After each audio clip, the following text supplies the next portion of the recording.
So, hi and welcome everybody to the first lecture on digital communication course. I'm very excited to have you all joining this very important and useful course related to communication systems in general and more specifically on digital communication. So, digital communication, what's digital communication? Why should we study digital communication? And how is it different from communication by itself alone? If we call this digital communication, does this mean that there is something else also that we might call it like analog communication?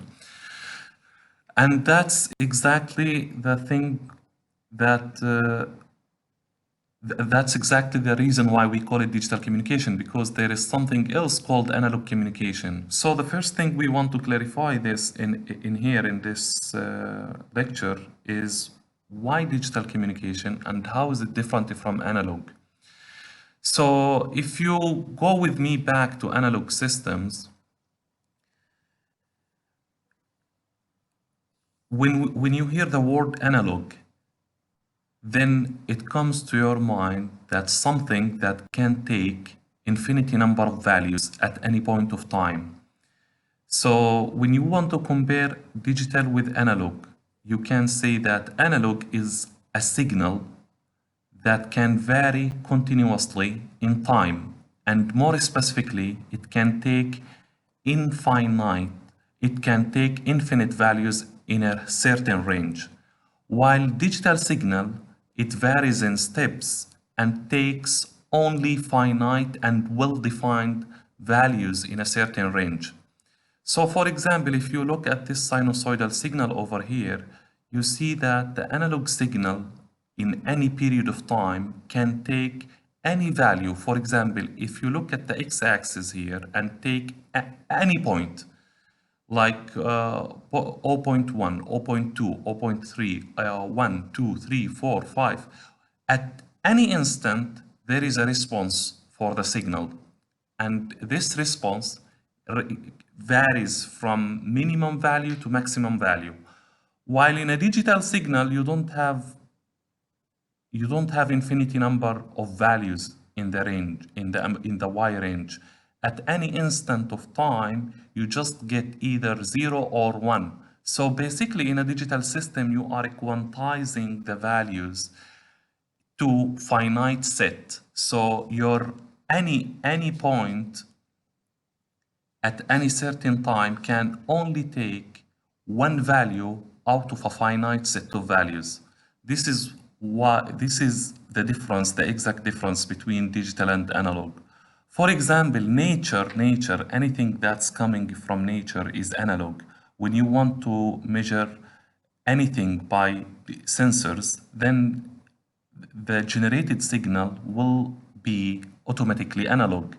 Now, the problem with analog is you cannot process it with modern digitized devices like PCs, mobiles, smartphones, tablets, laptops, because these devices all dependent on using CPUs. CPUs are like chips that can understand only bits, zeros and ones. They cannot understand or deal with analog signals directly.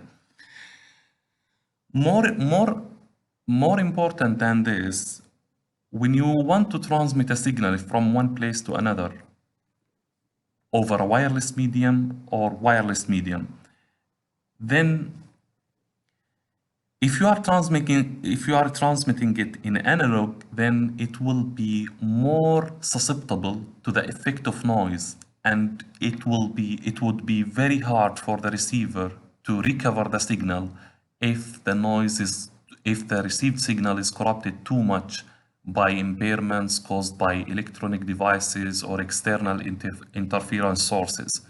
While in digital systems, since the transmitted values are finite, either 0 or 1 or 0, 1, 2, 3, it's not infinity number of values you need to compare, you need to guess. It's just finite number of values. So the probability to guess something to be true becomes more probable, becomes like easier for you than comparing it with analog signal that can take any value. So if I give you two choices and tell you guess which one I sent you, so any random guess will be 50%. So, but if I give you 1,000 choices and the correct answer is just one, and tell you guess the right one, which one is the right answer, and you have a range of values from 1 to 1,000. So the probability of guessing what's right is gonna significantly decrease to 1 over 1,000. And that's the key difference between analog and signal. So analog signals and digital signals. Digital makes it easy for you to recover the signal because your probability to decide even randomly is gonna be higher than deciding among infinity number of values between 2 points. So this is what I want you to always remember. Digital only it has finite set of values. You are allowed to take only certain number of values. You are not allowed to take infinity number of values. Analog varies continuously because it takes all the values between 2 points. For example, between this point and this point. Let's assume this point is 1 and this point is 2. How many points you can take here between them over this sinusoidal signal? In theory, you can take infinity number of points because if you take this point, this point, this point, I can always find a point where it lies between two specific points. For example, if I tell you between 1 and 2 take point, you may say 1.5. If I tell you between 1 and 1.5 take value, you may say 0.75. If I tell you between between 0.75 and 0 take another value, you will take maybe 0.5. Between 0 and 0.5, so it's infinity. You can always shrink it, you can always take values, and any value at any instant of time you will always have response from the signal. But digital, no. Digital, the amplitude is gonna have only finite set of values, either 0 or 1. Either or if it is a digital signal that takes more than 2 values, let's say 4, then either 1, 2, 3 or 4. It doesn't take more than this. Based on this definition, you can classify any signal into these two types, digital and analog. That's why we have a course called analog communication. Analog communication deals with transmitting signals in their analog format before sampling them, quantizing them, and converting them to bits. What's the problem with this? I cannot process it with computers. I just generate the signal, multiply it with a high carrier sinusoidal signal so that it can transmit it over a long distance and prepare it to be able to transmit it over the air, because the signal as is, the data signal, usually with our voice or picture or video or audio, you cannot directly transmit it over the air for a long distance. You need to prepare it. The preparation process, we call it modulation, changing it and changing the properties of it so that you make it ready to be transmitted over a transmission line or a wireless medium or a copper medium or a fiber optics medium or any medium that can allow the propagation of electromagnetic waves. So this is the key difference. I want you to always remember this figure and remember that analog can take infinity number of values, digital can take finite number of values. And this is the key difference between them. So if we go to understand the differences between analog and digital transmission systems in more depth, then we have different factors that we can compare them with respect to. The first factor is the signal, second, the wave, the representation, and give some example, the technology, the data transmission, and response to noise. In terms of signal, analog signal transmission, analog signal is a continuous signal which represents physical measurements. Like if you have a sensor that measures your blood pressure, then the generated signal from this sensor is going to be analog. It's coming directly from nature. If you have, if you are speaking to your microphone, then the generated signal that's captured by your microphone is analog. It cannot be processed by computer as is. It cannot be transmitted over the air with modern digital communication-based systems or digital-based devices as is. You have to have a process that prepare it to be transmitted in a digital medium. While digital signal transmission, digital signals are discrete time signals generated by digital modulation schemes usually. But this is kind of, the first factor is kind of defining the signals in analog and digital. So the best definition is this definition that I give you in this slide, in the slide before.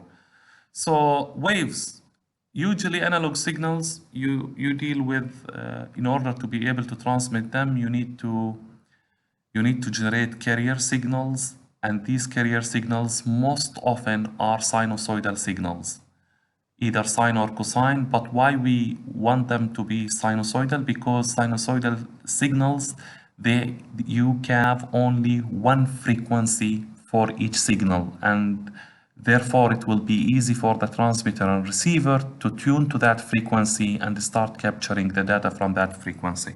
But for example, if I give you a rectangular signal is not one frequency. It's gonna be infinity number of frequency basically, because if you remember from Fourier series analysis, a rectangular signal is basically the combination, the fundamental, how you create it, is the summation of infinity number of sinusoids that can create this signal. So it means that, and though each one of these sinusoid has different frequency, so it means that's why you are gonna occupying too much spectrum, and you are gonna make it very hard for the receiver to tune to the frequency, and you will complicate your transmission system significantly. That's why we prefer always to deal with sinusoidal signals when we are thinking of modulating them and sending them over the air. Now, in terms of representation, analog signal uses continuous range of values to represent information, while digital signal uses discrete or discontinuous values to represent information. Example on analog signal is human voice in air, analog electronic devices, or anything you can measure from nature using sensors. Any signal, usually, your microphone, you can say that it's a sensor measuring and recording your voice. And the voice at the end of the microphone that gets into your computer is basically an analog signal.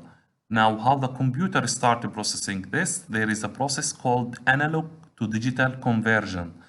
So the computer or the mobile device or any digital device nowadays we have that we usually use in our daily life has a chip called analog to digital and digital to analog. This chip is responsible for converting anything that that sensors record and produce in analog format to convert it to digital format. So example on digital signals, computers, CDs, DVDs, and other digital electronic devices. Once you can store a signal or you can transmit it in a very efficient way, but after converting it to digital domain, then you are speaking about digital signal. Technology. Here, analog technology records waveforms as they are. So here, basically, you record the waveform before converting it before sampling or quantization or encoding. You record it as is. While in digital, it goes through the process of analog to digital conversion, which consists of 3 steps. The first step is sampling, then which basically discretize the time of the signal, and then quantization, which discretize the amplitude, the power of the signal into certain finite number of levels, and then convert these points that you discretized in time and amplitude into codes, zeros and ones, because computers and digital devices can only understand zeros and ones. So your analog signal at the end of the day is gonna be a sequence, is gonna be represented by a sequence of zeros and ones. To computer, he understands that this sequence of 0 and 1s means, for example, the voice of Dilyab, or the voice of Maryam, or this is how computer understand. It doesn't store your voice as is, because it needs to do some processing on it, do source coding, channel coding, encryption, and other functionalities, and make the process of storing it or the process of sending it and transmitting it as efficient as possible. In the data transmission in analog signals is subjected to deterioration by noise during transmission and write-read cycle. So of course, because since the analog signal can take infinity number of values, so these infinity number of values, all of them are gonna be hit by noise, are gonna be affected by noise. And therefore, the accumulated noise carried by the analog signal is gonna be larger than the noise carried by the digital signal, because the digital signal only has a finite number of values. So the amount of noise collected by digital signal is gonna be less, and therefore it can be more robust to noise than analog signal. And sometimes they say that it's noise immune without deterioration during transmission. Response to noise in analog signal more likely to get affected, reducing accuracy of the signal. In digital signals, it's less affected since noise response are analog in nature. Noise is analog, but the signal is digital. So the amount of accumulated noise is less. Therefore, the signal to noise ratio in digital signal is higher than the signal to noise ratio in analog signal. So these are the key differences between analog and digital. So when you send your pulse, for example, here, you assume you have a transmission line here. Let's say this is the Ethernet cable or copper cable or optical cable. And you have a pulse here, you want to transmit it. The original pulse at the time of transmitting it, it looks like a perfect rectangle here. But after reaching certain distance, the signal starts getting distorted. Why starts getting distorted? Because of the effect of the media on it. Because the media, the copper, acts like a filter. It has certain response. And if you remember with me from signal and systems, any system, any device, any circuit has a certain response. We call it it's like the fingerprint of the device, the fingerprint of the circuit, the fingerprint of the cable, the fingerprint of your chip. Any device, any electronic device, any circuit, any cable has a response. This response like the DNA for humans. So think of it like this so that you understand the process. So now this system has a response, has DNA. Now when you inject this system or this circuit or this device or this chip, whatever, with a signal that's not delta, other than delta, then the response will get affected, and the output will become different than the original well-known output of a cable. So how do we know the output? How do we know the shape of the output and the response, the result after your signal gets out of the cable? How do we know the shape? Basically, the shape can be known mathematically using a process called convolution. So your system has a response, certain response, I don't know, maybe rectangle or triangle or a shape that you cannot describe by either of these signals. But when it gets excited or the input to this system is a rectangle, then after a certain distance, your signal, your output will become something like this. Now, as you can see, there is distortion here, and the signal is no longer exactly similar to the signal that you put at the start of the cable. It's not anymore rectangle. So imagine you keep the signal propagating through the cable for a longer distance even. So the signal will get affected more by the response of the cable or the media, and it will get even more distorted. And if you continue sending your signal like this, after a very long distance, your signal will be extremely and badly degraded to a level that you make it extremely very hard for the receiver to detect if that was even a rectangular pulse that you transmitted at the time of putting it at the beginning of the cable. So this is why digital important. So imagine this signal is analog and you need to find out all the values, the infinite number of values of the signal at the receiver side in order to be able to reconstruct the signal correctly. It's gonna be impossible. But if you know ahead of time that your signal can take only 0 or 1 and you put a threshold here and say if it is above this threshold then make it 1, if it is below make it 0, then you will be able to reconstruct the signal as the one you transmitted at the transmitter side, which is really, I mean, extremely beneficial, useful, and can help us in decoding our signals successfully after very long distance.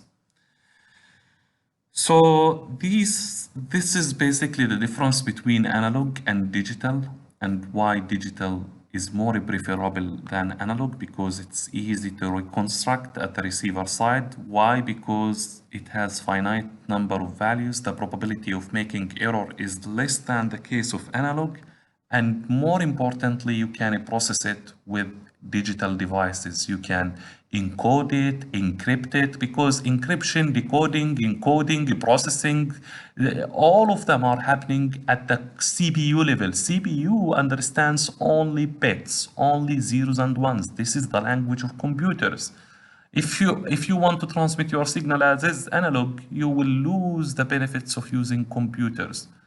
You will not be able to process your signal, manipulate it, encode it, encrypt it, inject something with it, improve it, enhance it, compress it, all these are gone if you stay in analog. But once you convert it to the language that the computer can understand, then things becomes super easy and you will be able to benefit from all the processing capabilities that are provided by computers.